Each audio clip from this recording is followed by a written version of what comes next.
Learn with حمزہ یعقوب میں خوش آمدید۔ یہ جارج ولہلم فریڈرچ ہیگل کی دوسری کتاب ہے جس پر ہم اپنے چینل پر گفتگو کرنے جا رہے ہیں۔ جی ہاں۔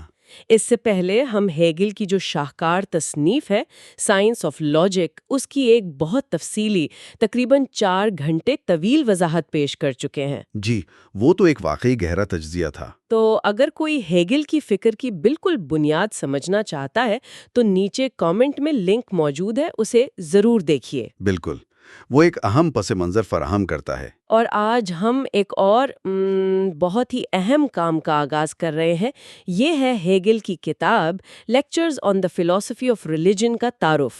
آج ہم خاص طور پر اس کے ابتدائی حصے یعنی صفحات 1 سے 85 تک پر بات کریں گے۔ جی، اور یہ یاد رکھنا ضروری ہے کہ یہ کتاب کوئی عام مذہبی متن نہیں ہے۔ یہ اصل میں ایک بہت بڑی ایک عظیم کوشش ہے خدا، مذہب اور انسانی شعور کی نوعیت کو سمجھنے کی، لیکن ایک خاص زاویہ سے۔ خاص زاویہ یعنی فلسفیانہ انداز میں، عقل، ریزن اور جسے ہیگل جدلیاتی سوچ یا ڈائلیکٹک تھنکنگ کہتے ہیں، اس کے ذریعے۔ اچھا، جدلیاتی سوچ یعنی وہ تضادات سے آگے بڑھنے والا طریقہ۔ بالکل، کہ ہر خیال میں اس کا تضاد دیکھنا اور پھر ان دونوں کے ٹکراؤ سے ایک نئی، ایک بہتر، ایک زیادہ مکمل سمجھ تک پہنچنا، یہ ایک مسلسل ڈائنامک پروسیس ہے۔ ٹھیک، تو یہ لیکچرز جو آپ نے بتایا 1821 سے 1831 کے درمیان دیے گئے اور پھر ان کی وفات کے بعد شائع ہوئے، ان میں ہیگل مذہب کو صرف ایمان یا جذبات کا معاملہ نہیں سمجھتے؟ قطعی نہیں، بالکل نہیں۔ وہ مذہب کو روح یعنی گائسٹ کا ایک عقلی اور تاریخی ظہور مانتے ہیں۔ گائسٹ، یہ ہیگل کا بہت مشہور لیکن تھوڑا مشکل تصور ہے۔ اس سے کیا مراد ہے یہاں؟ جی، گائسٹ سے ہیگل کی مراد کوئی انفرادی روح نہیں ہے، بلکہ آپ کہہ لیں ایک طرح کا اجتماعی، الہی شعور ہے، ایک یونیورسل مائنڈ یا اسپرٹ جو پوری انسانی تاریخ، ثقافت، آرٹ، مذہب، فلسفے کے ذریعے خود کو ظاہر کر رہا ہے اور خود کو سمجھ رہا ہے۔ اچھا، گویا انسانیت وقت کے ساتھ ساتھ تاریخ کے ذریعے زیادہ باشعور ہوتی جا رہی ہے، اور یہ شعور ہی گائسٹ کا ظہور ہے؟ بالکل، ایک طرح سے یہ انسانیت کی خود آگاہی کا سفر ہے جو کہ اصل میں الہی شعور کا ہی سفر ہے۔ یہ تو واقعی ایک بہت بڑا فریم ورک ہے۔ اور اس کتاب میں ہیگل کا بنیادی دعویٰ، ان کا مین آرگیومنٹ کیا ہے؟ ان کا مرکزی نقطہ یا تھیسس کہہ لیں، یہ ہے کہ مذہب اور فلسفہ یہ دونوں ایک ہی سچائی کی تلاش میں ہیں۔ حقیقت ایک ہی ہے، لیکن پھر فرق کہاں ہے؟ فرق صرف ان کے انداز یعنی فارم کا ہے۔ مذہب اسی سچائی کو تمثیلات یعنی امیجز، کہانیوں، استعاروں اور احساسات کے ذریعے بیان کرتا ہے، جو دل کو زیادہ اپیل کرتا ہے۔ ٹھیک۔ جبکہ فلسفہ وہ اسی سچائی کو خالص تصورات یعنی کانسیپٹس اور منطقی دلائل کے ذریعے سمجھتا اور بیان کرتا ہے، جو عقل کو مخاطب کرتا ہے۔ تو گویا فلسفہ، مذہب کا کام مذہبی شعور کو عقلی جامہ پہنانا ہے، یہ دکھانا کہ ایمان اور عقل، وہ جو اکثر دشمن سمجھے جاتے ہیں، وہ اصل میں دشمن نہیں ہیں۔ بالکل درست کہا آپ نے، وہ دشمن نہیں بلکہ ایک ہی مطلق سچائی، ایبسولوٹ ٹروتھ کے 2 مختلف راستے ہیں یا 2 مختلف اظہار ہیں۔ جیسے آپ نے کہا، ایک ہی پہاڑ کی چوٹی تک پہنچنے کے 2 راستے، ایک شاید پگڈنڈی ہے جس میں منظر اور کہانیاں ہیں، دوسرا سیدھا عقلی راستہ۔ بہت خوبصورت مثال دی آپ نے، بالکل ایسے ہی ہے۔ اور ہیگل کا کمال یہ ہے کہ وہ ان دونوں راستوں کے درمیان ایک پل بنانے کی کوشش کرتے ہیں۔ وہ دکھاتے ہیں کہ یہ دونوں ایک دوسرے کو سہارا دیتے ہیں، رد نہیں کرتے۔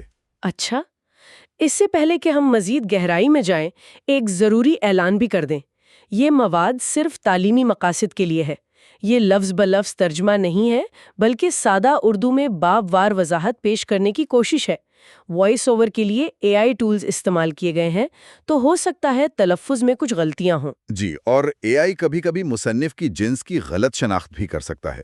مثلا مرد مصنف کے لیے مؤنث کا صیغہ استعمال کر لے، تو یاد رہے کہ ہیگل مرد تھے۔ بالکل۔ اچھا، تو آج کی ہماری گفتگو کا مشن کیا ہے؟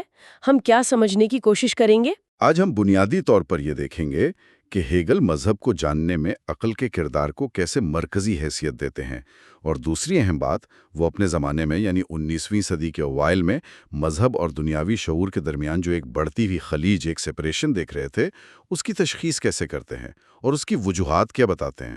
ٹھیک ہے، آئیے پھر اس دلچسپ کھوج کا آغاز کرتے ہیں۔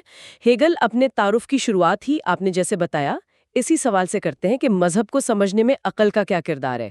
جی ہاں، ان کا مقصد یہ دکھانا ہے کہ حقیقی سچا مذہب عقل کے خلاف نہیں، بلکہ حقیقت میں اس پر منحصر ہے۔ عقل کے بغیر مذہب محض اندھا عقیدہ یا جذباتیت رہ جاتا ہے۔ تو تعارف کے پہلے حصے سیکشن اے میں وہ فلسفہ مذہب کا اپنے وقت کے حالات سے تعلق جوڑتے ہیں۔ جی، وہ یہ مشاہدہ کرتے ہیں کہ جدید معاشرے نے، یہ کہہ لیں جدید ذہن نے، ایک عجیب تقسیم پیدا کر دی ہے۔ ایک طرف مذہبی شعور ہے اور دوسری طرف آزاد دنیاوی شعور یعنی سیکولر کانشسنس۔ اس کا کیا مطلب ہوا؟ مطلب یہ کہ لوگ مذہب کو اکثر ایک نجی، ذاتی احساس کا معاملہ سمجھنے لگے ہیں، ایسی چیز جس کا تعلق ان کی پروفیشنل لائف، سائنس، سیاست یعنی عوامی زندگی سے نہیں ہے۔ وہ الگ کھانا، یہ الگ کھانا۔ یہ تو آج بھی بہت عام رویہ ہے۔ لوگ کہتے ہیں بھئی مذہب گھر کی چیز ہے، اسے باہر مت لاؤ۔ بالکل، اور ہیگل اسی کو ایک بڑا مسئلہ سمجھتے ہیں۔ کیونکہ ان کے نزدیک سچائی تو آفاقی ہوتی ہے، یونیورسل ہوتی ہے، وہ صرف کسی کے ذاتی احساس تک محدود کیسے ہو سکتی ہے؟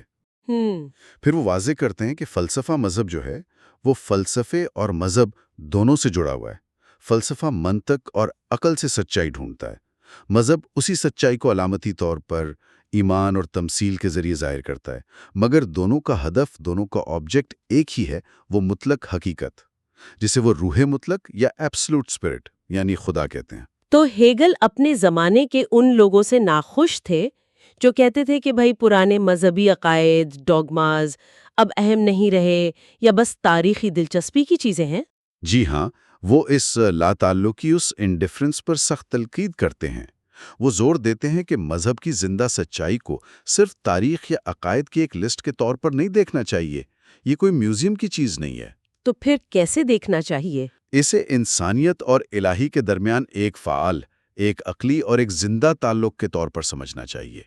مذہب کچھ ہو رہا ہے، صرف کچھ تھا نہیں۔ اچھا، اور یہ جو علیحدگی یا سیورنس کی بات ہوئی، یہ پیدا کیسے ہوئی؟ ہیگل اس کا کوئی عمل بیان کرتے ہیں؟ جی، وہ اس کی ایک طرح کی مختصر تاریخ یا مراحل بیان کرتے ہیں۔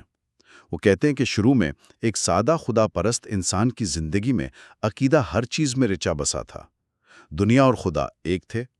پھر آہستہ آہستہ انسانی سمجھ، دنیاوی فہم پختہ ہوئی، انصاف، ریاست، قانون جیسے تصورات بنے۔ انسان نے اپنی عقلی کامیابیوں کو دیکھا، اپنی طاقت کو محسوس کیا اور اس پر فخر کرنے لگا۔ وہ خود کو زیادہ آزاد، زیادہ خود مختار محسوس کرنے لگا۔ اچھا، تو اس خود مختاری کے احساس نے خدا سے دوری پیدا کی؟ ایک طرح سے ہاں، اس سے شعور میں ایک پھوٹ پڑ گئی۔ روح یا انسانی شعور دو حصوں میں بٹ گیا۔ ایک طرف آزادی، خود مختاری، دنیاوی علم اور طاقت کا احساس، دوسری طرف وہ پرانا احساس کہ ہم کسی اعلیٰ طاقت پر منحصر ہیں، ہمارے کچھ فرائض ہیں، یعنی عاجزی، خدا پرستی، انحصار کا احساس۔ اور نتیجہ یہ نکلا کہ مذہب وہ سکڑ کر صرف اندرونی احساس، جذبات اور عقیدے تک محدود ہو گیا، جبکہ علم، سائنس، سمجھ بوجھ کا سارا زور دنیاوی معاملات، فائنائٹ چیزوں پر لگ گیا۔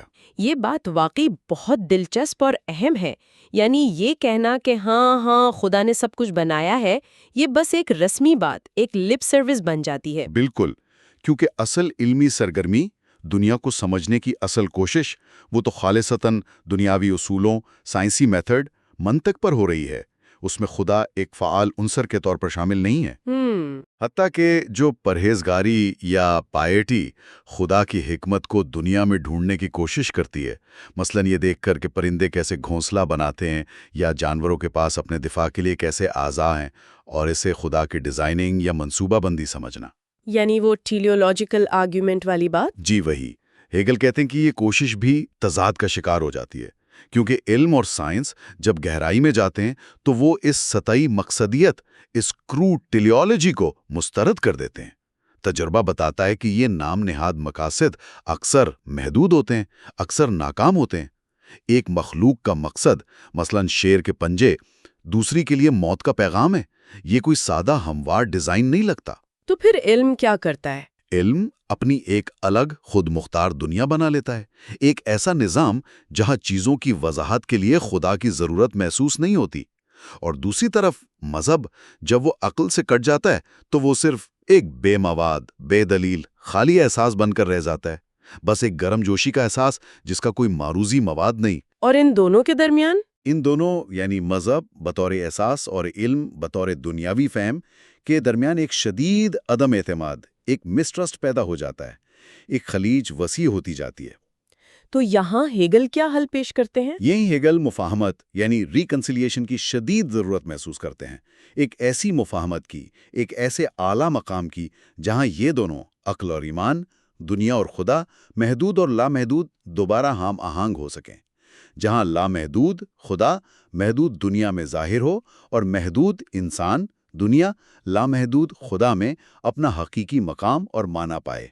یہ تو بہت بڑا کام ہے مفاہمت کا، اور آپ نے شروع میں کہا تھا کہ وہ سمجھتے ہیں کہ مسیحیت خاص طور پر اس مفاہمت کی ضرورت محسوس کرتی ہے، ایسا کیوں؟ جی، ہیگل کے مطابق مسیحیت اس ضرورت کو خاص طور پر شدت سے محسوس کرتی ہے، کیونکہ وہ شروع ہی ایک بہت گہری دوئی، ایک ایبسولوٹ ڈیولزم سے ہوتی ہے۔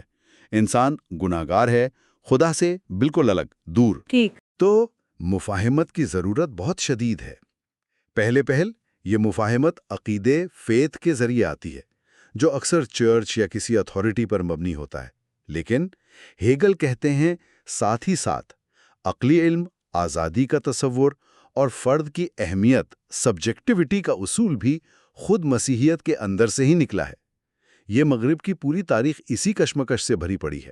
اچھا، تو چونکہ مسیحیت میں یہ دونوں پہلو، عقیدہ اور عقل کی اہمیت، موجود ہے، اس لیے ان میں کشمکش بھی شدید ہے اور مفاہمت کی خواہش بھی۔ بالکل، ہیگل کا یہی نکتہ ہے۔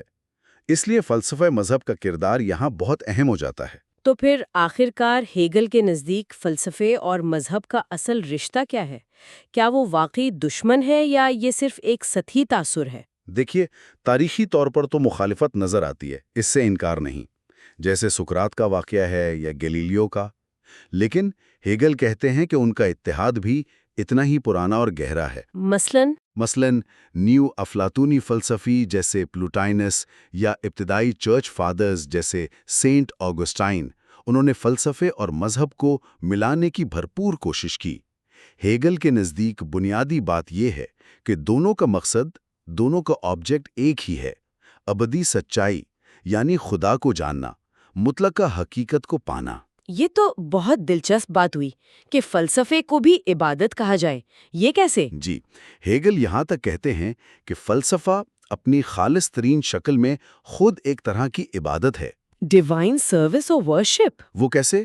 کیونکہ جس طرح عبادت میں انسان اپنی ذاتی خواہشات اور محدود خیالات کو ترک کر کے اپنی پوری توجہ خدا پر مرکوز کرتا ہے، اسی طرح سچا فلسفی بھی اپنی موضوعیت، اپنے ذاتی تعصبات اور محدود تصورات کو ایک طرف رکھ کر غیر جانبداری سے مطلقہ حقیقت یا آئیڈیا کو سمجھنے کی کوشش کرتا ہے۔ دونوں میں ایک طرح کی خود سپردگی ہے۔ Self surrender? واہ، یہ تو بالکل نیا زاویہ ہے فلسفے کو دیکھنے کا۔ تو پھر فرق صرف طریقہ کار کا ہے؟ جی ہاں، فرق صرف طریقہ کار یا میتھڈ کا ہے۔ فلسفہ استعمال کرتا ہے قیاسی یا تفکری سوچ۔ اسپیکولیٹو، اس سے کیا مراد ہے؟ اس سے مراد ہے وہ جدلیاتی طریقہ جس میں ہم مخالف تصورات جیسے وجود اور عدم کو ایک اعلیٰ وحدت جیسے ستانوں میں متحد ہوتے ہوئے دیکھتے ہیں۔ یہ حقیقت کی گہرائی میں اترنے کا عقلی طریقہ ہے۔ فلسفہ اس طریقے سے آئیڈیا یعنی مطلق حقیقت کو سمجھتا ہے۔ اور مذہب؟ مذہب بھی ہیگل کے مطابق اسی گہرے قیاسی مواد اسپیکولیٹو کانٹینٹ کو اپنے اندر رکھتا ہے، یعنی مذہب بھی انہی گہری سچائیوں کی بات کرتا ہے، لیکن وہ اسے شعور کے سامنے خالص تصورات، کانسیپٹس کی شکل میں نہیں لاتا، بلکہ وہ استعمال کرتا ہے تمثیلات، یعنی کہانیاں، امیجز، استعارے اور ان سے جڑے ہوئے احساسات۔ تو گویا ایک ہی سچائی ہے جسے فلسفی تصور کے ذریعے پکڑتا ہے اور مذہب تمثیل کے ذریعے؟ بالکل، ایک ہی پیغام، دو مختلف زبانیں، ایک زبان عقل کی، دوسری تخیل اور احساس کی۔ ٹھیک ہے، اب یہ بتائیے کہ ہیگل کے اپنے فلسفیانہ نظام میں فلسفہ مذہب کا مقام کیا ہے؟ جی، ہیگل کے نظام میں سب سے اعلیٰ تصور مطلق آئیڈیا یا ایبسولوٹ آئیڈیا یا مطلق روح یعنی ایبسولوٹ اسپرٹ ہے۔ فلسفہ مذہب اسی مطلق روح یعنی خدا کے تصور پر غور کرتا ہے۔ یعنی صرف خدا کے تصور پر یا خدا پر؟ دونوں پر، یعنی نہ صرف یہ کہ خدا کا مطلب کیا ہے، اس کا تصور یا نوشن، بلکہ یہ بھی کہ وہ دنیا اور انسانی شعور میں خود کو کیسے ظاہر مینیفیسٹ کرتا ہے۔ ہیگل کے لیے خدا کوئی ساکن، تجریدی ہستی نہیں جو کہیں دور آسمانوں میں بیٹھی ہو۔ تو پھر؟ وہ ایک زندہ، فعال روح ہے جو اپنے آپ میں ہونے کے ساتھ ساتھ اپنے لیے بھی ہے۔ یعنی وہ ایک باشعور، خود آگاہ روح مطلق، ایبسولوٹ اسپرٹ کے طور پر موجود ہے، جو تاریخ اور شعور کے ذریعے خود کو ظاہر کرتا ہے اور خود کو جانتا ہے۔ فلسفہ مذہب اسی پورے عمل کو سمجھنے کی کوشش ہے۔ یہ تو بہت ہی جامع تعریف ہوئی۔ اچھا، تو پھر ہیگل اپنے زمانے کے جو مذہبی رجحانات تھے انہیں وہ فلسفے کا مخالف کیوں سمجھ رہے تھے؟ کیا مسئلہ تھا ان کے خیال میں؟ وہ بڑے دکھ سے کہتے ہیں کہ ان کے زمانے میں علم خدا یعنی تھیولوجی وہ بہت سکڑ گیا تھا۔ لوگ ہر چیز کے بارے میں جاننے کا دعویٰ کرتے تھے، سائنس، سیاست، آرٹ، تاریخ، دنیا جہان کی باتیں، سوائے خدا کے۔ اچھا؟ جی، خدا کو جاننے کی کوشش کو ایک طرح کی حماقت یا پرانے وقتوں کی فضول بات سمجھا جانے لگا تھا۔ کوئی کہتا تھا ہم خدا کو جان ہی نہیں سکتے، کوئی کہتا تھا جاننے کی ضرورت بھی نہیں۔ ہیگل اسے انسان کی اپنی تذلیل کی انتہا قرار دیتے ہیں کہ انسان اپنی بلند ترین حقیقت، اپنے مبدا کو جاننے سے ہی انکار کر دے۔ اس سے بڑی ناقدری اور کیا ہو سکتی ہے؟ اور آپ نے پہلے اشارہ کیا تھا کہ ان کے خیال میں خود الہیات یعنی تھیولوجی نے بھی اس میں کردار ادا کیا۔ جی، وہ کہتے ہیں کہ خود الہیات دانوں نے بھی بعض اوقات مذہبی عقائد کو کمزور کیا ہے۔ کیسے؟ یا تو انہیں صرف تاریخی واقعات بنا کر پیش کیا، گویا ان کی دائمی سچائی ختم ہو گئی، یا پھر ان کی عقلی بنیادوں کو نظر انداز کر دیا، انہیں صرف جذبات یا روایت کا معاملہ بنا دیا۔ پھر ایک اور بہت اہم نقطہ تھا جس پر ہیگل نے تنقید کی، وہ ہے امیڈیٹ نالج۔ امیڈیٹ نالج یعنی وہ علم جو بغیر کسی دلیل یا واسطے کے حاصل ہو؟ جی ہاں، یہ نظریہ کہتا ہے کہ خدا کا علم دلیل، منطق یا فلسفی کے ذریعے نہیں ہوتا، بلکہ براہ راست روح میں ایک فوری احساس، ایک بدیہی یقین کے طور پر ہوتا ہے۔ یہ تو آج بھی بہت سے لوگ مانتے ہیں، کہتے ہیں ایمان دلیل کا محتاج نہیں، بس دل گواہی دیتا ہے۔ بالکل، اور ہیگل کہتے ہیں کہ ایک لحاظ سے یہ بات ٹھیک بھی ہے اور فلسفے سے مطابقت بھی رکھتی ہے، کیونکہ فلسفہ بھی آخرکار مانتا ہے کہ سچائی روح میں ہی ظاہر ہوتی ہے، وہ کوئی باہر کی چیز نہیں۔ تو پھر مسئلہ کہاں ہے؟ مسئلہ تب پیدا ہوتا ہے جب یہ اصول یہ دعویٰ کرتا ہے کہ خدا کا علم صرف بلا واسطہ ہے، اور ہر قسم کے بلا واسطہ یعنی جو عقل، غور و فکر، دلیل، فلسفے کے ذریعے حاصل ہوتا ہے اسے رد کر دیتا ہے، اسے غیر ضروری یا ناممکن قرار دیتا ہے۔ اچھا، ہیگل کے نزدیک یہ خود ایک تضاد ہے۔ یہ گویا کہہ رہا ہے کہ ہم خدا کو محسوس تو کر سکتے ہیں لیکن سمجھ نہیں سکتے۔ یہ فلسفیانہ آئیڈیا کو جو عقل اور فہم پر مبنی ہے محدود اور مس کر دیتا ہے۔ یہ عقل کی توہین ہے۔ تو اس ساری بحث کا جو سیکشن اے میں ہوئی اس کا نچوڑ کیا نکلا؟ نچوڑ یہ ہے کہ فلسفہ کوئی ہوا میں معلق چیز نہیں، نہ ہی یہ اپنے زمانے سے کٹا ہوا کوئی الگ تھلگ مشغلہ ہے۔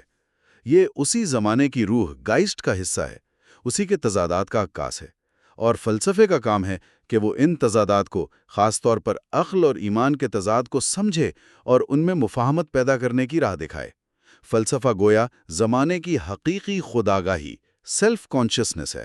زبردست، یہ تو بہت گہری تشخیص ہے۔ اب اس کے بعد کوئی بھی یہ سوچ سکتا ہے کہ بھئی پہلے کچھ بنیادی سوالات تو طے کر لیے جائیں، مثلا کیا انسانی عقل واقعی خدا جیسی لامحدود ہستی کو سمجھ بھی سکتی ہے؟ کیا ہماری محدود عقل وہی پر مبنی مذہب کو سمجھنے کی اہل ہے؟ لیکن ہیگل یہاں ایک بہت دلچسپ موڑ لیتے ہیں۔ جی ہاں، بالکل۔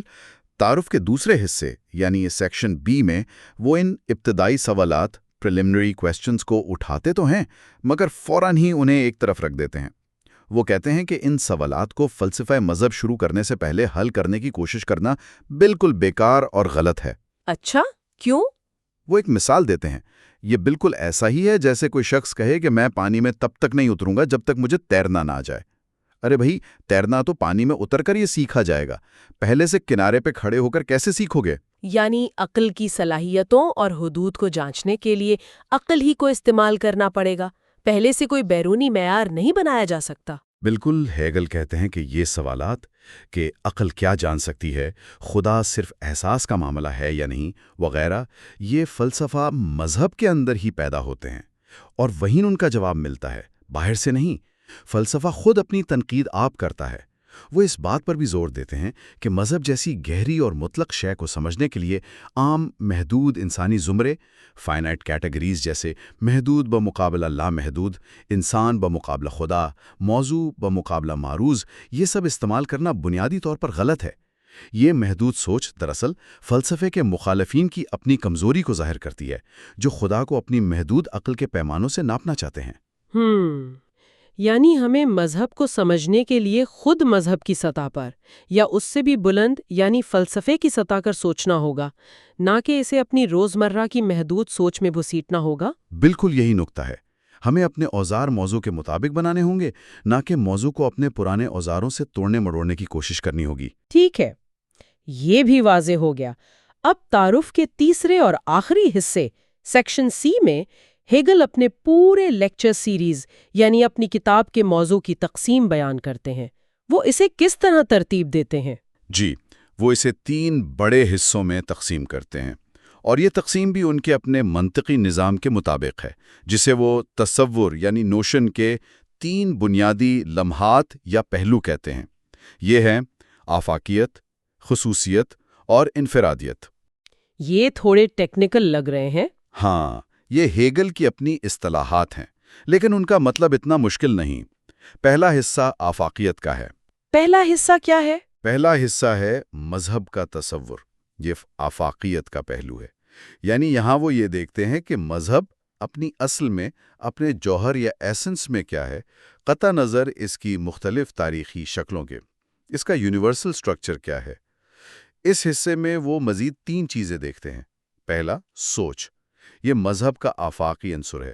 مذہب صرف احساس نہیں، سوچ بھی ہے۔ دوسرا، شعور۔ یہ تفریق یا خصوصیت کا پہلو ہے، یعنی یہ کہ خدا کا تصور ہمارے شعور میں کیسے آتا ہے۔ اس میں احساس، فیلنگ اور تمثیل یا ریپرزنٹیشن یا امیجری شامل ہیں۔ اور تیسرا، بہت اہم، عبادت۔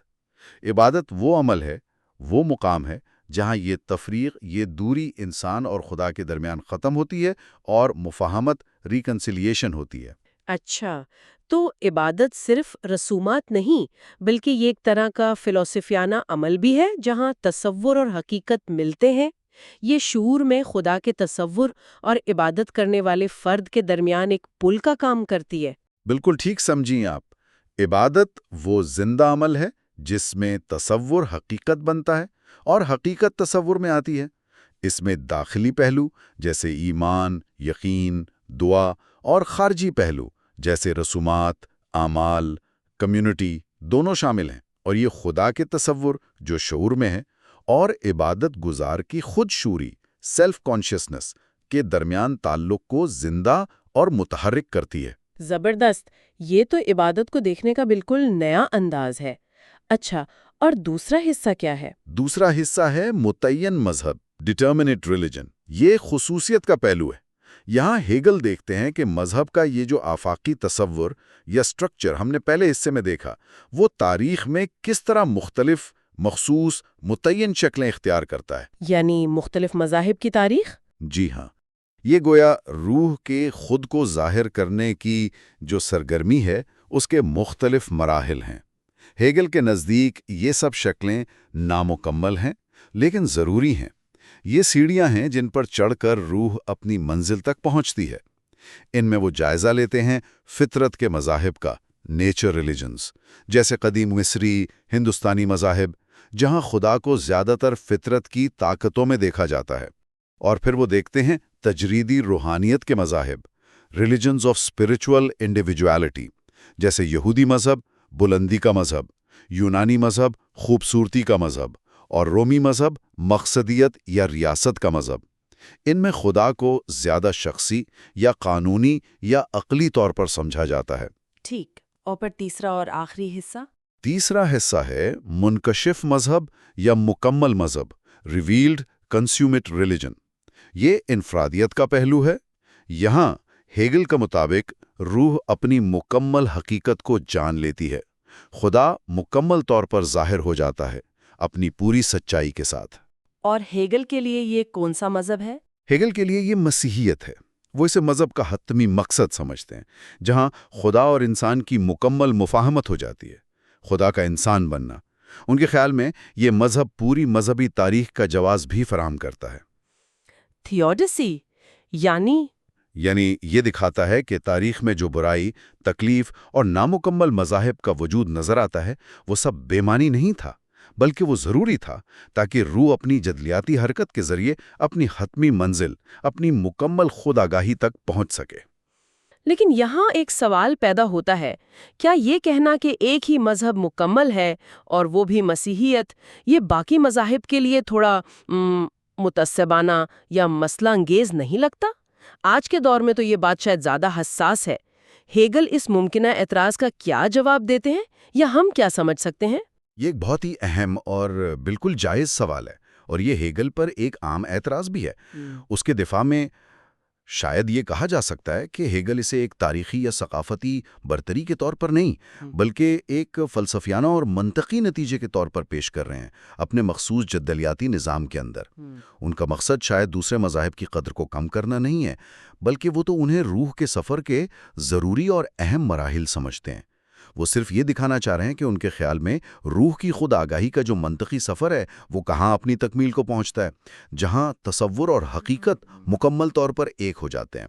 البتہ یہ نقطہ یقینی طور پر بہت پیچیدہ ہے اور اس پر بحث کی گنجائش ہمیشہ رہے گی۔ سمجھ گئی، یہ ایک اہم وضاحت تھی۔ تو ہیگل کے اس تعارف کا اگر ہم مجموعی جائزہ لیں تو ہم نے دیکھا کہ وہ قاری کو یا سننے والے کو محض عقیدے کی ظاہری سطح سے ہٹا کر الہی حقیقت کی اندرونی منطق، اس کی عقلی ساخت کی طرف لے جانے کی پوری تیاری کر رہے ہیں۔ بالکل، ان کا مقصد ایمان کو ختم کرنا نہیں، بلکہ اسے سمجھ کے ذریعے، فہم کے ذریعے زیادہ گہرا، زیادہ پختہ اور زیادہ باشعور بنانا ہے۔ وہ خدا کو کسی دور دراز، ناقابل فہم، اجنبی ہستی کے طور پر دیکھنے کے بجائے اسے ایک زندہ روح، لیونگ سپیرٹ کے طور پر دیکھنے کا دروازہ کھولتے ہیں، جو خود انسانی فکر، تاریخ اور معاشرے کے اندر کام کر رہی ہے، ظاہر ہو رہی ہے اور خود کو پہچان رہی ہے۔ بالکل درست۔ تو اگلے حصے میں ہم پھر مذہب کے تصور، کانسیپٹ آف ریلیجن، یعنی پہلے حصے کو مزید گہرائی میں دیکھیں گے۔ جی ہاں، ہم دیکھیں گے کہ ہیگل مذہب کی تعریف کیسے کرتے ہیں، اس کے بنیادی عناصر کیا ہیں جو ہر مذہب میں پائے جاتے ہیں، اور وہ کیوں سمجھتے ہیں کہ اسے فلسفیانہ طور پر سمجھنا ہمیں حتمی سچائی کے زیادہ قریب لاتا ہے۔ بہت خوب۔ جاتے جاتے ایک نقطہ سامعین کے غور و فکر کے لیے چھوڑ جاتے ہیں۔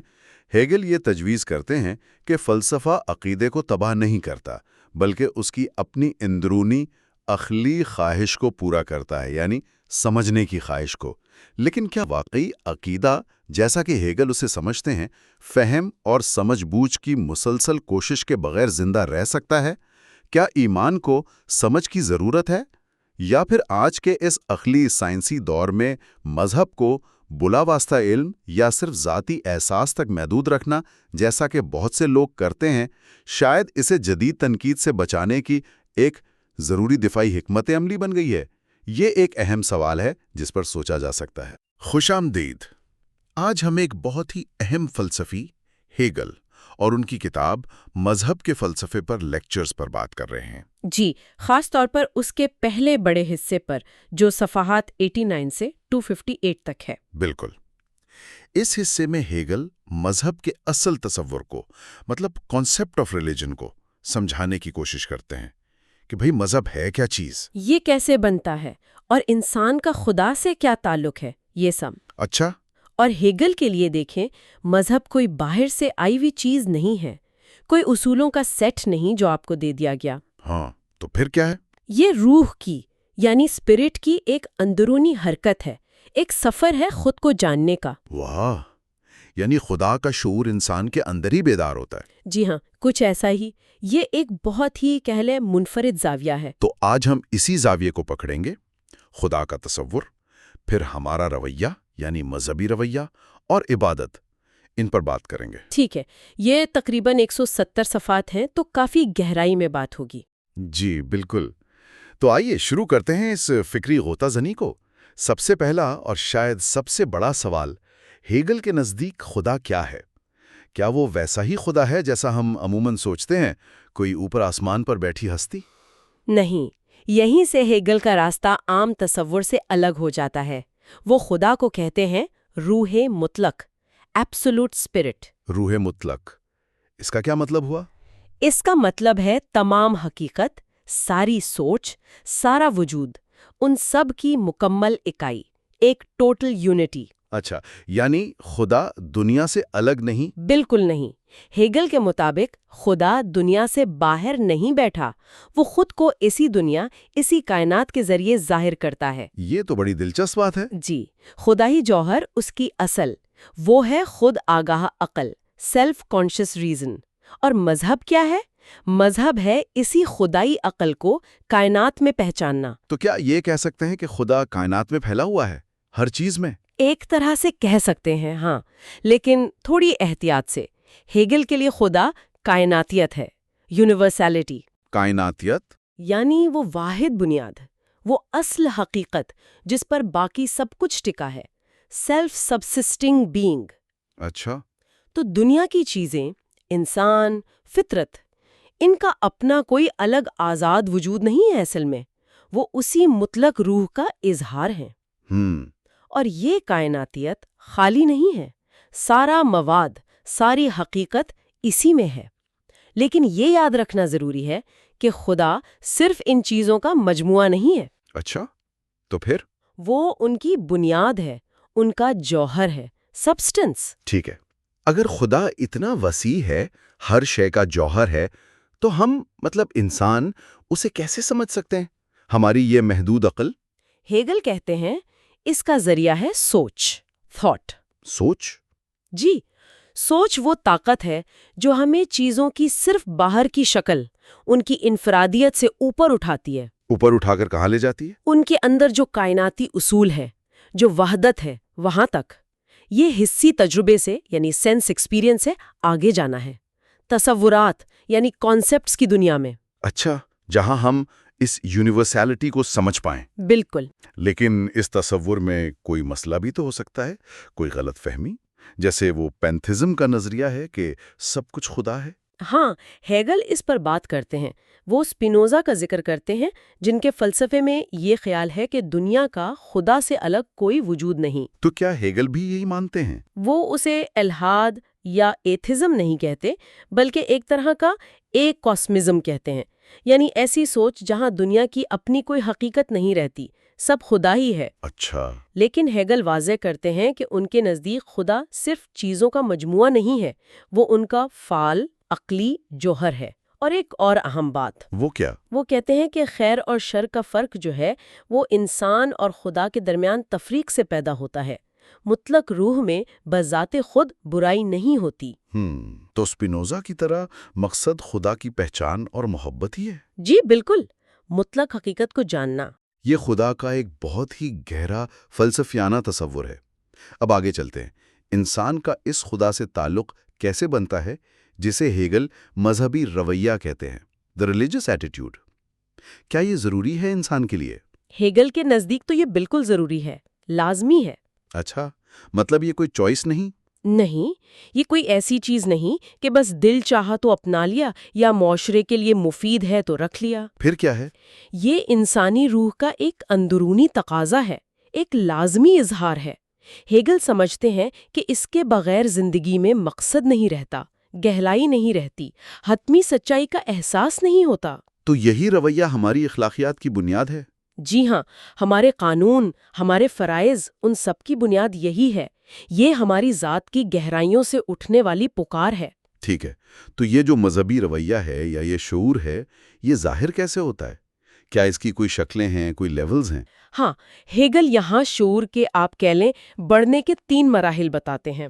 کون کون سے؟ پہلا ہے احساس، فیلنگ۔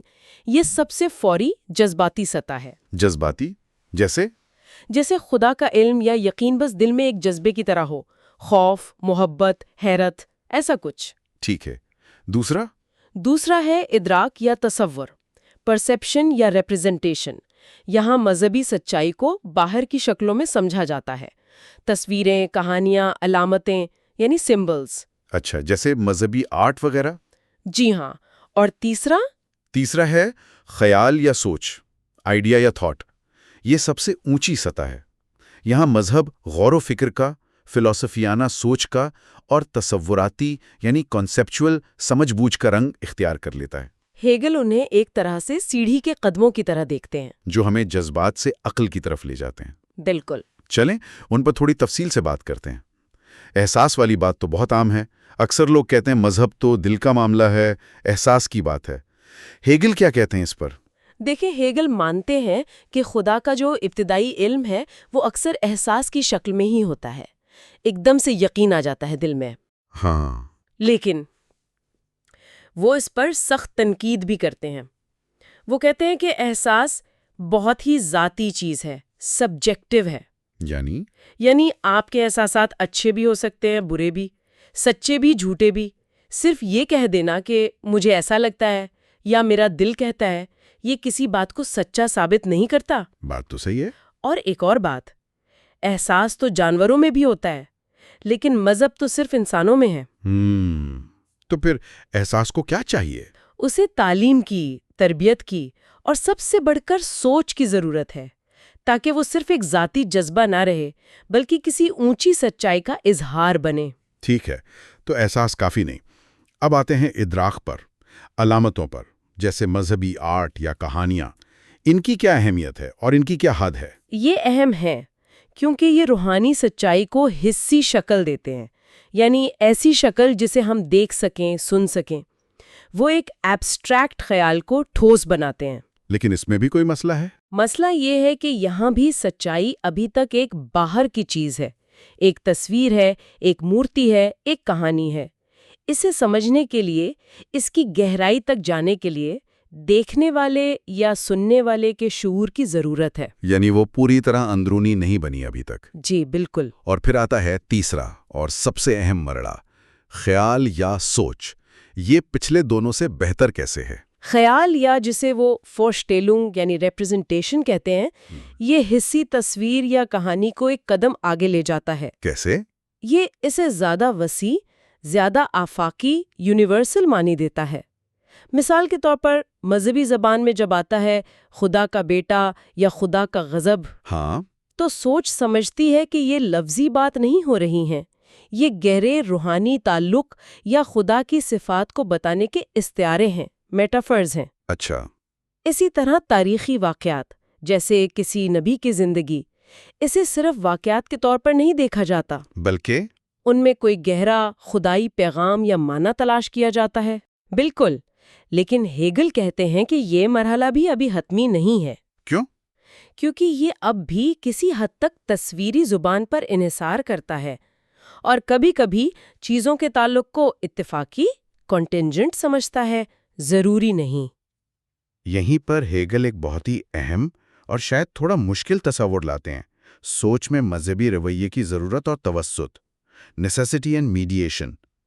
یہ توسط یا میڈییشن کیا بلا ہے؟ سننے میں کافی پیچیدہ ہے۔ یہ باقی ہیگل کے فلسفے کا مرکز ہے۔ توسط کا سادہ مطلب یہ سمجھ لیں کہ کوئی بھی علم، خاص طور پر خدا کا علم، ہمیں براہ راست ایک دم سے بغیر کسی عمل کے نہیں ملتا۔ اچھا؟ یہ ایک عمل سے گزر کر ملتا ہے۔ ہیگل اسے کہتے ہیں جدلیاتی عمل، ڈائلیکٹیکل پروسیس۔ ڈائلیکٹیکل پروسیس یعنی وہ تضادات والا؟ جی ہاں، ہمارا ذہن پہلے چیزوں کو الگ الگ دیکھتا ہے، تضادات دیکھتا ہے۔ جیسے انسان محدود ہے، خدا لامحدود، خدا مہربان ہے، خدا منصف بھی ہے۔ سوچ ان تضادات کو سامنے لاتی ہے، پھر عقل ان تضادات کو حل کرنے کی کوشش کرتی ہے اور ایک اونچی سطح پر پہنچتی ہے جہاں یہ تضادات ختم ہو جاتے ہیں یا ایک بڑی سچائی میں ضم ہو جاتے ہیں۔ یعنی فوری علم، امیڈیٹ نالج جیسی کوئی چیز نہیں؟ ہیگل کے مطابق نہیں۔ چاہے وہ احساس کی شکل میں ہو یا کسی اور شکل میں۔ ہر حقیقی علم ایک فکری سفر، ایک توسط کا نتیجہ ہوتا ہے۔ تو یہ جو تضاد ہے محدود فائنائٹ اور لامحدود انفینٹ کا، یہ کیسے حل ہوتا ہے؟ ہم محدود لوگ لامحدود خدا کو کیسے سمجھیں؟ ہیگل کہتے ہیں کہ عام طور پر ہماری جو سوچ ہے، ریفلیکشن جسے وہ کہتے ہیں، وہ ان دونوں کو بالکل مخالف سمجھتی ہے، ایک دوسرے کی ضد۔ ہاں، ایسا ہی لگتا ہے۔ اس سے پیدا ہوتا ہے وہ جسے ہیگل برا لامحدود کہتے ہیں۔ برا لامحدود یہ کیا ہے؟ یعنی ایک ایسا لامحدود جو بس محدود کے مقابلے میں تعریف پاتا ہے، وہ کبھی ختم نہیں ہوتا، لیکن اصل میں وہ بھی محدود ہی ہوتا ہے، جیسے گنتی جو چلتی جاتی ہے پر رہتی تو محدود ہی ہے۔ اچھا، تو حقیقی لامحدود کیا ہے؟ حقیقی لامحدود وہ ہے جو محدود کو اپنے اندر جذب کر لے، اس پر غالب آ جائے۔ یہ سمجھنا کہ ہماری محدود ذات، ہماری سبجیکٹیوٹی، یہ حتمی حقیقت نہیں ہے، بلکہ ہم کائناتی عقل، یونیورسل ریزن کا حصہ ہیں۔ بالکل۔ حقیقی روحانی ترقی تب ہوتی ہے جب انسان اپنی اس محدودیت سے اوپر اٹھے اور اس کائناتی سچائی کو پالے۔ اور ہیگل تو یہ بھی کہتے ہیں کہ خدا کا اپنا عمل بھی یہی ہے۔ جی ہاں، خود کو محدود کرنا یعنی دنیا بنانا، اور پھر اس محدودیت سے واپس اپنی لامحدودیت کی طرف آنا۔ تو یہ جو گہری فلسفیانہ سوچ ہے، اسپیکولیٹو کنسپشن، یہ مذہب کو اندھے ایمان سے نکال دیتی ہے؟ جی، اور اسے خدا اور انسان کے درمیان ایک عقلی، ایک شعوری اتحاد کے طور پر پیش کرتی ہے۔ یعنی مذہب ایک مسلسل عقلی کوشش ہے، سمجھ بوجھ کا عمل ہے۔ یہ تو مذہب کی بالکل مختلف تصویر ہے۔ اچھا، اب تصورات سے نکل کر عمل کی طرف آتے ہیں۔ عبادت، کلٹس، ہیگل اسے کلٹس بھی کہتے ہیں۔ اس کی کیا اہمیت ہے؟ دیکھیں، ہیگل کے لیے عبادت صرف کچھ رسمیں ادا کرنا نہیں ہے، تو پھر کیا ہے؟ یہ وہ زندہ عملی طریقہ ہے جس سے انسان یعنی سبجیکٹ اور خدا یعنی آبجیکٹ کے بیچ کا فاصلہ مٹتا ہے، وہ متحد ہوتے ہیں۔ یہ ایک پل ہے گویا؟ ہاں، ایک پل جو ہمارے محدود وجود کو لامحدود حقیقت سے جوڑتا ہے۔ یہ تھیوری کو پریکٹس میں لانا ہے۔ اس عمل میں ایمان یعنی فیتھ کا کیا رول ہے؟ کیا ہیگل ایمان کو عقل کے خلاف سمجھتے ہیں؟ نہیں، یہ بہت اہم نقطہ ہے۔ وہ ایمان کو عقل کے خلاف نہیں سمجھتے۔ اچھا، ان کے نزدیک ایمان کیا ہے؟ وہ خدائی سچائی کی ذاتی اندرونی پہچان ہے، اس کی تصدیق ہے۔ تو یہ عقل سے الگ نہیں؟ نہیں، بلکہ عقل جس سچائی تک پہنچتی ہے، ایمان اس کا اندرونی تجربہ ہے، اس کی انورڈ ریئلائزیشن ہے۔ یہ روح کی گواہی ہے روح کے لیے۔ تو پھر وہ ایمان جو صرف معجزوں وغیرہ پر مبنی ہو؟ ہیگل اسے زیادہ اہمیت نہیں دیتے۔ ان کے نزدیک سچا ایمان اس روحانی مواد، اس اسپرچل کانٹینٹ پر مبنی ہوتا ہے جسے عقل سمجھتی ہے۔ ٹھیک ہے، تو عبادت کی بھی مختلف شکلیں ہوں گی؟ جی ہاں، اور یہ شکلیں اس بات پر منحصر ہیں کہ خدا کا تصور کیا ہے۔ ہیگل موٹی موٹی دو قسمیں بتاتی ہیں۔ کون سی؟ ایک ہے فطری اتحاد کی عبادت۔ یہ کیسی ہوتی ہے؟ یہ ان ابتدائی یا سادہ مذاہب میں ملتی ہے جہاں خدا کو فطرت اور انسان کا ایک فوری، بغیر کسی تفریق کے اتحاد سمجھا جاتا ہے۔ اچھا، یہاں عبادت روزمرہ زندگی کا حصہ ہوتی ہے۔ کھانا پینا، کام کاج، سب میں مذہبی رنگ ہوتا ہے۔ رسمیں، سیریمونیلز بہت اہم ہوتی ہیں۔ جیسے صفائی، پاکیزگی، قربانی؟ جی، قربانی کا تصور ہوتا ہے، لیکن یہاں قربانی عام طور پر اپنی کسی چیز سے دستبردار ہونا ہے، کوئی جانور، کوئی فصل۔ مطلب اپنی انا یا مرضی کی اندرونی قربانی نہیں؟ عام طور پر نہیں، اور اگر کوئی آفت آ جائے تو سمجھا جاتا ہے خدا ناراض ہے، اسے منانے کی کوشش کی جاتی ہے۔ ٹھیک ہے، اور دوسری قسم؟ دوسری ہے علیحدگی اور مفاہمت کی عبادت۔ یہ کب آتی ہے؟ یہ تب آتی ہے جب انسان اپنی روح کی گہرائی کو، اس کی لامحدود صلاحیت کو سمجھتا ہے، اچھا، اور اس کے ساتھ ہی اسے اپنی محدودیت، اپنی فطری خواہشات اور خدا کے درمیان ایک گہرا فاصلہ محسوس ہوتا ہے، ایک علیحدگی۔ یہیں سے گناہ یعنی سن کا تصور پیدا ہوتا ہے۔ تو اب عبادت کا مقصد کیا ہوا؟ اب مقصد ہے اس علیحدگی کو ختم کرنا، خدا سے دوبارہ ملنا، مفاہمت، ریکونسیلیشن حاصل کرنا۔ اس کے لیے کیا کرنا ہوتا ہے؟ یہاں اپنی فطری مرضی کو برا سمجھا جاتا ہے، اسے چھوڑنا ہوتا ہے۔ توبہ، ریپینٹنس، اندرونی تبدیلی، ان چیزوں پر زور ہوتا ہے۔ اور یہ مفاہمت کیسے ہوتی ہے؟ ہیگل کے مطابق یہ مفاہمت اصل میں خدا کی طرف سے پہلے ہی ممکن بنا دی گئی ہے، انسان کو صرف اسے قبول کرنا ہے، اسے اپنانا ہے۔ عبادت کا یہ تصور تو بہت ہی گہرا ہے۔ اچھا، آخر میں ہیگل مذہب کو معاشرے سے، خاص طور پر ریاست یعنی اسٹیٹ سے جوڑتے ہیں۔ ان دونوں میں کیا تعلق ہے؟ اکثر تو لگتا ہے یہ دونوں الگ ہیں یا مخالف ہیں۔ ہیگل کے نزدیک ایسا نہیں ہے۔ وہ کہتے ہیں کہ سچے مذہب اور ایک اچھی انصاف پر مبنی ریاست کی بنیاد ایک ہی ہے۔ ایک ہی بنیاد، وہ کیا؟ آزادی کا تصور۔ کانسیپٹ آف فریڈم، یعنی عقل اور مرضی کی آزادی۔ اچھا، وہ کہتے ہیں کہ جس قوم کا خدا کا تصور جتنا بلند، جتنا عقلی ہوگا، اسی قدر اس کی ریاست، اس کے قوانین بھی بہتر ہوں گے، آزاد ہوں گے۔ تاریخ میں تو ان کے تعلقات مختلف رہے ہیں۔ ہاں بالکل، کبھی وہ مکمل طور پر ایک تھے جیسے تھیوکریسی میں، کبھی ریاست کے قانون کو سیدھا سیدھا خدا کا حکم سمجھا گیا، اور کبھی ٹکراؤ بھی ہوا۔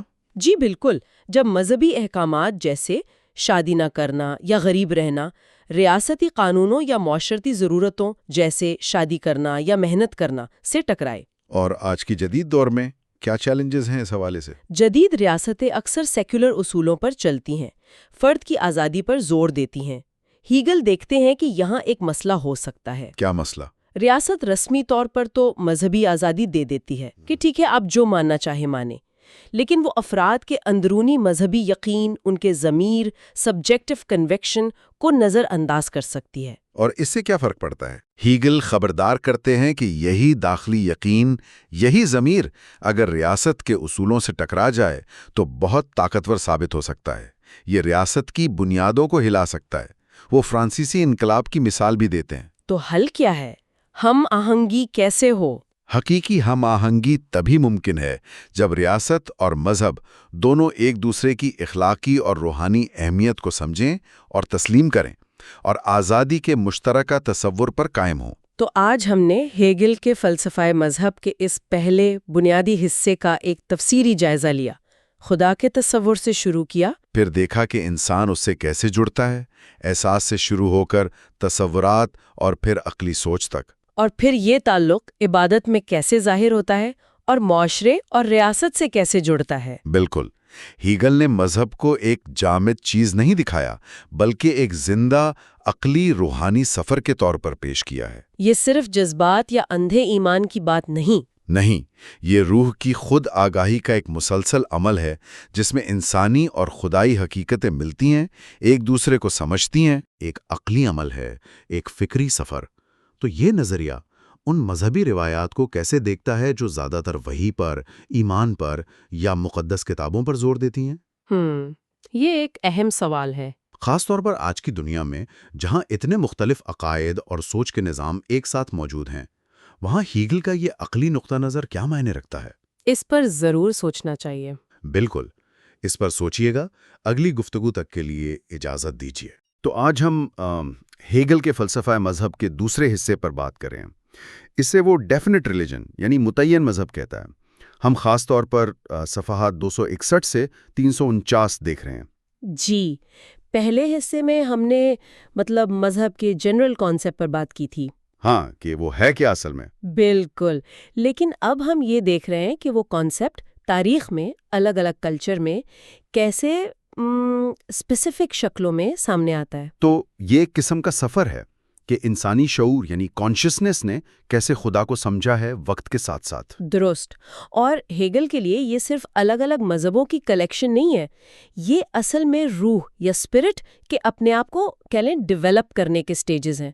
جیسے جیسے کانشسنس بدلتا ہے، خدا کا آئیڈیا بھی ایوالو ہوتا ہے۔ انٹرسٹنگ۔ تو ہم بیسیکلی شروع کریں بالکل ابتدا سے، فطرت وغیرہ سے۔ جی ہاں، آج ہم اس سفر کے پہلے بڑے سٹیپ پر فوکس کریں گے، فطرت کا مذہب یعنی ریلیجن آف نیچر۔ یہاں ہم دیکھیں گے کہ شروع میں انسان نے قدرت کو ہی ایک طرح سے ڈیوائن کیسے سمجھا۔ اچھا۔ اور اس کے اندر بھی دو خاص چیزیں ہیں، ایک ہے فوری مذہب یا امیڈیٹ ریلیجن جس میں جادو یا میجک آتا ہے، میجک، اوکے۔ اور دوسرا ہے شعوری تقسیم یا division of consciousness within itself. اس کی مثال ہیگل وہ چینی مذہب سے دیتا ہے۔ ٹھیک ہے، تو شروع کرتے ہیں اس متعین مذہب سے۔ ہیگل کا اس سے اصل مطلب کیا ہے؟ صرف دنیا کے مذہب نہیں، صرف اتنا نہیں. دیکھیں، یہ وہ خاص شکلیں ہیں جو تاریخ میں نظر آتی ہیں، ٹھیک، لیکن یہ رینڈم نہیں ہے. ہیگل کہتی ہے کہ یہ اصل میں وہ بنیادی تصور یا نوشن ہے جو خود کو ان الگ الگ سٹیجز میں ظاہر کر رہا ہے. اچھا. مذہب کی حقیقت وہ کہتی ہیں انسانی شعور میں ہے، اور مذہب کا جو ایوولوشن ہے وہ اس تصور کا مطلب سیلف ریئلائزیشن ہے، خود کو حقیقت بنانا. تو یہ روح کا اپنی سچائی کو ڈھونڈنے کا پروسیس ہے ایک طرح سے. ہاں، بالکل ایسے کہہ سکتے ہیں. روح کو حقیقی مذہب تک پہنچنے کے لیے ضروری ہے کہ وہ اپنی حقیقت کو پہچانے. اور یہ جو متعین مذہب ہے نا شروع کے، یہ اس بڑے تصور کے کہہ لیں لمیٹڈ مومنٹس ہیں جہاں روح ابھی پوری طرح سے واقف نہیں ہے خود سے. سمجھ گیا. اور آپ نے کہا کہ یہ سفر فوریت یا امیڈیسی اور فطرت یا نیچر سے شروع ہوتا ہے. اس کا کیا مطلب ہوا؟ تھوڑا واضح کریں گی؟ اس کا مطلب یہ ہے کہ بالکل شروع میں انسانی شعور خود کو فطرت سے الگ نہیں سمجھتا، وہ مطلب اس کا حصہ ہے.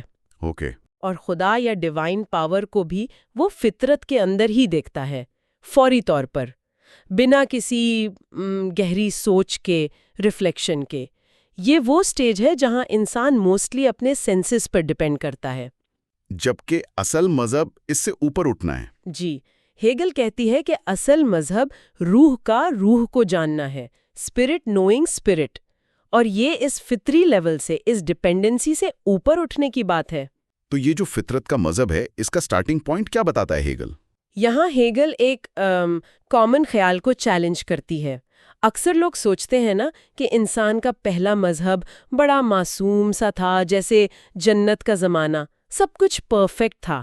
ہاں، ایڈم اور ایو والی بات. جی، ہیگل کہتی ہے نہیں، ایسا نہیں ہے. اچھا، کیوں رد کرتی ہے اس معصومیت والے خیال کو؟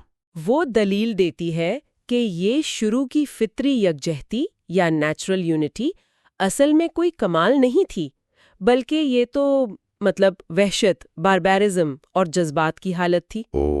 حقیقی یکجہتی تو ہیگل کے مطابق علیحدگی یا سیپریشن اور پھر صلح یا ریکنسلیشن کے بعد آتی ہے. وہ فال یا آدم کے جنت سے نکلنے کی کہانی کو اسی ضروری قدم کی نشانی سمجھتی ہے، یعنی شعور میں داخل ہونا. مطلب غلطی کرنا یا الگ ہونا ضروری تھا کانشیسنس کے لیے؟ ایک طرح سے ہاں، روح کو خود کو بنانا پڑتا ہے، وہ ریڈی میڈ نہیں ملتی. فطری علم جیسے جانوروں کی انسٹنکٹ ہوتی ہے، وہ اسپیسیفک چیزوں تک ہوتی ہے، یونیورسل یا ریشنل نہیں ہوتی. حقیقی علم کے لیے وہ کہتی ہے سوچ اور میڈیشن یعنی واسطے کی ضرورت ہوتی ہے. تو اگر وہ جنت والا آئیڈیا ٹھیک نہیں تو پھر اصل پہلا قدم، پہلا مذہب کیا تھا؟ جادو، میجک. اوکے، اس پر آتے ہیں. یہ وہ بنیادی شکل ہے جہاں انسانی شعور بھلے ہی کتنا ہی کہہ لیں امیچور ہو، یہ سمجھتا ہے کہ وہ اپنی ول پاور سے، اپنی مرضی سے فطرت کو کنٹرول کر سکتا ہے. لیکن جادو کو مذہب کہنا تھوڑا عجیب نہیں؟ یہ تو کنٹرول کی بات لگتی ہے، عبادت یا ورشپ کی نہیں، شروع میں کم سے کم. بالکل صحیح پوائنٹ ہے آپ کا، اور ہیگل بھی یہی کہہ رہی ہیں. یہ ورشپ سے زیادہ کنٹرول کی کوشش ہے انیشلی. اس کے کچھ خاص پوائنٹس ہیں. ایک، یہ کسی بڑے یونیورسل خدا کا کانسیپٹ نہیں ہے ابھی، یہ بس انسان کا اپنا انڈیویجول کانشیسنس ہے جو خود کو طاقتور سمجھ رہا ہے. صحیح. دوسرا، یہ فطرت پر ڈائریکٹ کنٹرول کا یقین ہے، جیسے منتر سے طوفان لانا، بنا کسی ٹول کے، ٹیکنالوجی کے. ہاں، سمجھ گیا. تیسری بات، یہ روز مرہ زندگی سے الگ ہے، ایک خاص قسم کی سٹیٹ یا پاور سمجھی جاتی ہے جو ہر کسی کے پاس نہیں ہوتی. اور چوتھا، یہ اکثر ٹریڈیشن سے یا کسی ماسٹر سے، جیسے ایسکیمو کے اینجکس کا وہ ذکر کرتی ہے، سیکھنی پڑتی ہے. یہ اوزاروں یا ٹولز کے استعمال سے کیسے الگ ہے؟ ہم ٹول سے بھی تو نیچر کو کنٹرول کرتے ہیں. فرق ہے. جب ہم اوزار استعمال کرتے ہیں، ہم نیچر کے اپنے لاز کو، اس کی آزادی کو ایک طرح سے تسلیم کرتے ہیں اور انہی کے ذریعے کام لیتے ہیں. یہ انڈائریکٹ کنٹرول ہے. ٹھیک. جادو میں انسان سمجھتا ہے کہ اس کی مرضی نیچر کے لاز سے اوپر ہے، وہ انہیں بائی پاس کر سکتا ہے. یہ ڈائریکٹ کنٹرول کا دعویٰ ہے. ہیگل ایسکیمو اینجیکس کی مثال دیتی ہے جو سیدھا نیچر سے بات کرتے تھے، کسی ہائر بینگ کا کانسیپٹ نہیں تھا ان کے پاس۔ انٹرسٹنگ۔ اور افریقن جادو، شیمنز؟ ہاں، ان کا بھی ذکر ہے۔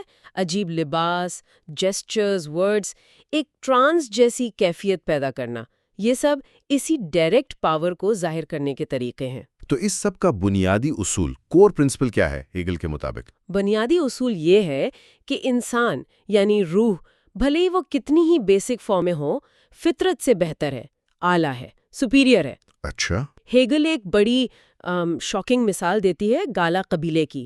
وہ سمجھتے تھے کہ انسان اتنا اعلیٰ ہے کہ اسے نیچرل ڈیتھ نہیں مرنی چاہیے، اس لیے وہ بیمار اور بوڑھوں کو مار دیتے تھے۔ واقعی یہ تو ہاں، یہ دکھاتا ہے کہ وہ روح کو فطرت سے تو اوپر سمجھتے ہیں، لیکن اس سمجھ کی شکل کتنی کہہ لیں بروٹل ہو سکتی ہے شروع میں۔ یہاں بات واقعی دلچسپ ہو رہی ہے۔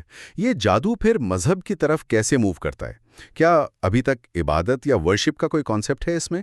چینج تب آتا ہے جب معروضی خصوصیات یا آبجیکٹو کیریکٹرسٹکس ڈیولپ ہوتی ہیں، یعنی انسان صرف اپنی ذاتی طاقت پر ڈیپینڈ کرنے کے بجائے یہ فیل کرنا شروع کرتا ہے کہ کوئی باہر کی، اس سے سیپریٹ کوئی یونیورسل پاور بھی ہے۔ یہ آبجیکٹیوٹی مذہب کے لیے بہت امپورٹنٹ ہے۔ تو اب وہ صرف میں نہیں بلکہ میں اور وہ ادر پاور کی بات آ گئی۔ بالکل، اب انسان کا اس پاور سے ایک ریلیشن شپ بنتا ہے۔ کبھی وہ خود کو باس سمجھتا ہے، کبھی ڈیپینڈنٹ فیل کرتا ہے، اور کبھی اس ڈیپینڈنسی سے نفرت کرتا ہے، کیونکہ اندر سے تو وہ خود کو اسینشل سمجھتا ہے نا۔ تو جادو ایوالو ہوتا ہے، اس کی شکل بدلتی ہے۔ جی ہاں، یہ میڈییٹڈ میجک میں بدلتا ہے، بالواسطہ جادو۔ اب انسان ڈائریکٹلی نہیں بلکہ چیزوں کے ذریعے، جیسے تعویذ ہیں یا کوئی خاص چیزیں ہیں، ان کے ذریعے اس باہر والی پاور پر اثر ڈالنے کی کوشش کرتا ہے۔ اچھا، جیسے تعویذ گنڈے؟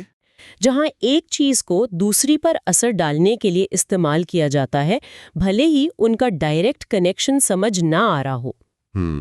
اور یہیں سے ہیگل کہتی ہے سپرسٹیشن یا توہم پرستی کا دروازہ کھلتا ہے۔ ہر چیز امپورٹنٹ لگنے لگتی ہے، ہر چیز میں کوئی سائن، کوئی کنیکشن نظر آتا ہے۔ ٹھیک، اور ان طاقتوں کا کیا جو واقعی آزاد لگتی ہیں؟ سورج، چاند، سمندر؟ ان سے بھی ریلیشن بنتا ہے، لیکن شروع میں ان کے کانسٹنٹ پہلو پر نہیں بلکہ ان کے ٹیمپرری کنٹینجنٹ ایسپیکٹس پر فوکس ہوتا ہے، جیسے گرہن لگ گیا، طوفان آ گیا، سیلاب آ گیا۔ انپریڈکٹیبل چیزوں پر۔ جی۔ اور یہاں دعا یا سپلیکیشن کا کانسیپٹ آتا ہے۔ لیکن یہ بھی جادو سے ملا جلا ہے، مطلب پاور کو مانتے بھی ہیں لیکن اسے کنٹرول کرنے کی کوشش بھی کرتے ہیں، جیسے دریا پار کرنے کے لیے اسے قربانی دینا، اور زندگی کا احترام، جانور وغیرہ۔ یہ بھی اسی سٹیج میں آتا ہے۔ اینیملز میں ایک قسم کی آزادی اور مسٹری نظر آتی ہے جو بے جان چیزوں میں نہیں ہوتی، لیکن یہ احترام بھی بڑا کہہ لیں انکنسسٹنٹ ہے۔ احترام کے ساتھ ساتھ منمانا سلوک بھی چلتا رہتا ہے۔ اور فیٹیشزم کیا ہے پھر؟ فیٹیشزم اسی سے ریلیٹڈ ہے۔ کوئی بھی چیز، پتھر، لکڑی، کچھ بھی، اسے مقدس مان لیا، اس میں پاور ڈال دی، اس سے مدد مانگی، اور اگر وہ کام نہ کرے تو اسے پھینک کر دوسری چیز کو فیٹش بنا لیا۔ یہ بہت انڈیویجولسٹک اور آربیٹری ہے۔ تو ابھی بھی کنٹرول والی بات ہی ہے اصل میں۔ کافی حد تک۔ پھر انسانوں اور مردوں کا احترام آتا ہے۔ کچھ خاص لوگ جیسے جادوگر یا لیڈر، وہ خود اس روحانی طاقت کے امبوڈیمنٹ سمجھے جاتے ہیں، لیونگ گاڈز کی طرح۔ کچھ ایسا ہی۔ پھر مردوں کا احترام۔ موت جسم سے ٹیمپرری چیزیں تو لے جاتی ہے، لیکن کچھ باقی رہ جاتا ہے، جیسے ہڈیاں، جنہیں طاقتور سمجھا جاتا ہے۔ انہیں بھی جادو میں یوز کیا جاتا ہے، ریلکس کی طرح۔ ہاں، ہیگل کمپیریزن کرتی ہے۔ مردوں کو خوش رکھنا ہوتا ہے ورنہ وہ نقصان پہنچا سکتے ہیں، لیکن وہ بھی جادوگر کے کنٹرول میں ہی ہوتے ہیں۔ ہیگل نوٹ کرتی ہے کہ اس سٹیج پر انسانی زندگی کی ویلیو بہت کم ہوتی ہے، غلامی وغیرہ عام ہوتی ہے، کیونکہ ابھی روح کی یونیورسل اہمیت کا احساس نہیں ہوتا۔ اصل ڈگنیٹی اپنی فوری مرضی سے نہیں بلکہ اس یونیورسل حقیقت کو جاننے سے آتی ہے۔ تو پھر اس سٹیج پر عبادت یا ورشپ کی اصل شکل کیا ہے؟ ہیگل کہتی ہے کہ یہ اصل میں عبادت ہے ہی نہیں، بمعنی رسپیکٹ یا ڈیووشن۔ یہ نیچر اور دوسروں پر ڈومینیشن کی کوشش ہے، اور یہ اکثر جوشیلی حالاتوں سینشس سٹوپر کے ذریعے اچیو کی جاتی ہے، رقص، چیخنا، میوزک وغیرہ۔ اس سے باہر نکلنے کا راستہ یہ ہے کہ روح خود کو پاک کرے، اپنی ذاتی خواہشات سے اوپر اٹھے اور ایک آبجیکٹو یونیورسل روح بنے۔ تو اس جادو والے مرحلے سے کانشسنس آگے کیسے بڑھتا ہے؟ نیکسٹ سٹیپ کیا ہے؟ اگلا بڑا قدم ہے شعوری تقسیم، the division of consciousness within itself. یہاں کانشسنس پہلی بار خود کو فطرت سے الگ، ڈسٹنکٹ محسوس کرنا شروع کرتا ہے۔ وہ ایک جوہر والی طاقت، ایک سبسٹینشل پاور کو پہچانتا ہے جو اس کی اپنی ول سے کہیں بڑی ہے۔ تو اب وہ صرف کنٹرول نہیں کر سکتا، اب وہ اپنی کہہ لیں لمیٹیشن کو محسوس کرتا ہے اس پاور کے سامنے۔ اب خدا صرف ایک فورس نہیں بلکہ ایک قسم کا لا یا آرڈر لگنے لگتا ہے، لیکن ابھی بھی خدا کو آزاد روح، فری اسپرٹ کے طور پر نہیں سمجھا جاتا۔ اس سٹیج کو ہیگل پینتھیزم کے اسفیر میں رکھتی ہے، یعنی ہر چیز خدا ہے والا نظریہ۔ اور اس کی مثال کے لیے ہیگل خاص طور پر چین کا ذکر کرتی ہیں۔ ٹھیک کہا۔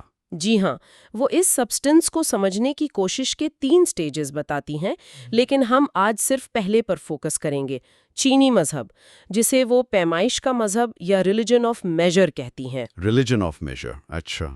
یہاں سبسٹنس کو ایک قسم کا آرڈر، بیلنس یا نہ بدلنے والا قانون، انچینجبل سمجھا جاتا ہے۔ اس کی ریپرزنٹیشن آسمان یعنی تین کرتا ہے، لیکن اصل اختیار، ایکچوئل اتھارٹی ایک انسان کے پاس ہے، بادشاہ یا ایمپرر۔ تو خدا آسمان ہے لیکن پاور بادشاہ کے پاس، یہ تھوڑا عجیب نہیں؟ عجیب لگتا ہے، لیکن ہیگل کہتی ہے کہ اس سٹیج کی لاجک یہی ہے۔ ٹین ایک ایبسٹریکٹ یونیورسل لا ہے، نیچرل بھی اور مورل بھی، لیکن اس ٹین سے ڈائریکٹ کنیکشن صرف بادشاہ کا ہے۔ بادشاہ ہر چیز پر حکومت کرتا ہے، نیچر پر بھی۔ وہی ٹین کے لیے قربانیاں دیتا ہے، دعا کرتا ہے۔ ہر چیز پر، نیچر پر بھی؟ جی، حتیٰ کہ وہ مرنے والوں کی روحوں، جنہیں شان یا کھوئی کہتے ہیں، ان پر بھی حکومت کرتا ہے، انہیں اپوائنٹ، ڈسمس کر سکتا ہے۔ سب کچھ ارتھلی ہے بادشاہ کے اندر، کوئی الگ سے اسپرچل ورلڈ نہیں ہے۔ اور یہ پیمائش یا میجر کیا چیز ہے؟ تاؤ؟ ہاں، یہ ٹاؤ کہلاتا ہے۔ یہ اصل میں وہ قائم شدہ قوانین، روایات اور کیٹیگریز کا سسٹم ہے۔ اس میں ایبسٹریکٹ چیزیں بھی ہیں، جیسے وجود آدم، وجود، اور کانکریٹ چیزیں بھی، ڈائریکشنز، پہاڑ، 5 ایلیمنٹس، مٹی، آگ، پانی، لکڑی، میٹل، رنگ، میوزک، اور 5 بنیادی انسانی رشتے۔ اوکے۔ ان پیمائشوں کو مینٹین کرنا ہی یونیورس اور ایمپائر میں آرڈر قائم رکھتا ہے۔ کوئی بھی کلیمٹی جیسے سیلاب اسی آرڈر کو فالو نہ کرنے کا نتیجہ سمجھی جاتی ہے۔ بادشاہ ان لاز کو اپہولڈ کرتا ہے، ان کی ریسپیکٹ کرتا ہے، جیسے ہل چلانے کا فیسٹیول، اور عوام کی عبادت بھی انہی ایکسٹرنل رولز کو فالو کرنے اور مورل لائف گزارنے تک ہی ہے۔ کنفیوشس نے بھی اسی مورل ایسپیکٹ پر فوکس کیا تھا۔ مردہ بزرگوں، اینسیسٹرز کا کیا رول ہے اس میں؟ ان کی بھی ورشپ ہوتی ہے؟ انہیں اسپیشل پاورز شانکوئی والا سمجھا جاتا ہے، لیکن وہ بھی بادشاہ کے تابع ہیں۔ ہیگل بادشاہ وو کی کہانی بتاتی ہے جو زمین و آسمان میں نیا آرڈر قائم کرتا ہے اور اپنے جنرل کے ذریعے ان شان کو اپوائنٹ یا ڈسمس کر دیتا ہے۔ یہ بادشاہ کی الٹیمیٹ اتھارٹی دکھاتا ہے، نیچر اور اسپرٹس دونوں پر۔ اس اسٹیٹ ریلیجن کے علاوہ ٹاؤزم بھی تھا نا؟ جی، اس کا بھی ذکر ہے۔ ٹاؤزم زیادہ انٹرنل تھاٹ اور ایبسٹریکشن پر فوکس کرتا ہے، لیکن ہیگل کہتی ہے کہ وہ بھی الٹیمیٹلی ایبسٹریکٹ رہ جاتا ہے۔ ریالٹی پھر بھی ہیومن کانشسنس یعنی پجاریوں میں ہی رہتی ہے۔ تو پھر اس پیمائش کے مذہب میں اصل عبادت یا ورشپ کلٹس کیا ہوئی؟ لوگ کیا کرتے ہیں؟ دیکھیں، کیونکہ یہاں جو یونیورسل چیز ہے، تاؤ یا ٹین، وہ بہت ایبسٹریکٹ ہے، اس لیے عام انسان کے لیے کوئی ڈیپ انٹرنل لائف یا انر اسٹیبلٹی نہیں بن پاتی۔ اصل اسٹیبلٹی تو فریڈم، ریزن اور کانشنس سے آتی ہے، جو یہاں ابھی ڈیولپ نہیں ہوئے۔ تو پھر لوگ کیا کرتے ہیں؟ لوگ ایکسٹرنل چیزوں پر بہت زیادہ ڈیپینڈ کرتے ہیں، اسٹیٹ کے لاز، سرکمسٹانسز، اومنز، نشانیاں۔ اس سے ڈیپینڈنس اور سپرسٹیشن پیدا ہوتی ہے۔ لوگ اپنی قسمت کو ان اسپیسیفک پاورز، شان سے جوڑتے ہیں، کسی یونیورسل پروویڈنس یا خدا کی مرضی سے نہیں۔ نتیجہ؟ خوف، فیوچر جاننے کی کوشش، ڈیوینیشن اور ایکسٹرنل چیزوں کے بارے میں فکر، جیسے قبریں کہاں ہو، گھر کا کونا کیسا ہو، پرسنل ججمنٹ اور پرسنل فریڈم کی کمی ہوتی ہے۔ تو اگر ہم اس سب کو سمیٹیں، ہم نے شروع کیا بالکل را میجک سے، جہاں انسانی مرضی فطرت پر ڈومینیٹ کرنا چاہتی تھی، ہاں، ڈائریکٹ کنٹرول۔ اور ہم پہنچے اینشنٹ چائنا کے سسٹم تک، جہاں ایک قسم کے کاسمک آرڈر کو تو مانا جاتا ہے، لیکن وہ بھی ایکسٹرنل ہے، ایک بادشاہ اور سخت رولز کی شکل میں۔ بالکل، ہیگل ہمیں ایک گریجول ایوولوشن دکھا رہی ہے۔ پہلے نیچر کی کیوٹک پاور کا احساس تھا، جسے میجک سے کنٹرول کرنا تھا۔ پھر کانشسنس نے ایک زیادہ یونیورسل آرگنائزڈ پاور یا لا، سبسٹنس، میجر کو سمجھنا شروع کیا۔ لیکن یہ سمجھ ابھی بھی باہر ہے، ایکسٹرنل ہے، انٹرنلائز نہیں ہوئی۔ اس لیے یہ انر فریڈم کے بجائے ڈیپینڈنس اور سپرسٹیشن کی طرف لے جاتی ہے۔ لیکن ہیگل کے لیے یہ ایک ضروری سٹیپ ہے نا، یہ نہیں کہ یہ بس قدیم توہم پرستی تھی اور اسے ڈسمس کر دیا جائے۔ ہرگز نہیں۔ ہیگل کے لیے یہ فطرت کا مذہب اپنی ساری لیمیٹیشنز کے باوجود اسپرٹ کے سفر میں ایک ایسینشل سٹیج ہے۔ یہ اسپرٹ کی سیلف اویئرنیس اور ڈیوائن کو سمجھنے کی طرف ایک قدم ہے۔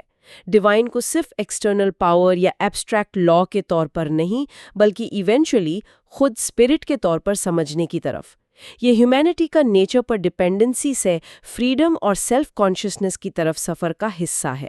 یہ واقعی سوچنے والی بات ہے کہ کیا ایسا ہو سکتا ہے کہ ان ابتدائی سٹیجز کے کچھ ایلیمنٹس، جیسے اندیکھی طاقتوں کو کنٹرول کرنے کی وہ ڈیزائر جو میجک میں تھی، یا پھر آرڈر کے لیے ایکسٹرنل رولز اور سائنس پر وہ ڈیپینڈنسی جو میجر کے مذہب میں تھی، کیا یہ آج بھی ہمارے ماڈرن بیلیوز اور بیہیویئرز میں کسی نہ کسی شکل میں ریفلیکٹ ہوتی ہوں، بھلے ہی ہم سمجھے کہ ہم ان سے بہت آگے نکل آئے ہیں؟ اگر اس گفتگو نے آپ کی معلومات میں اضافہ کیا ہے تو چینل کی حمایت کے لیے پلیز لائک، شیئر اور سبسکرائب کریں۔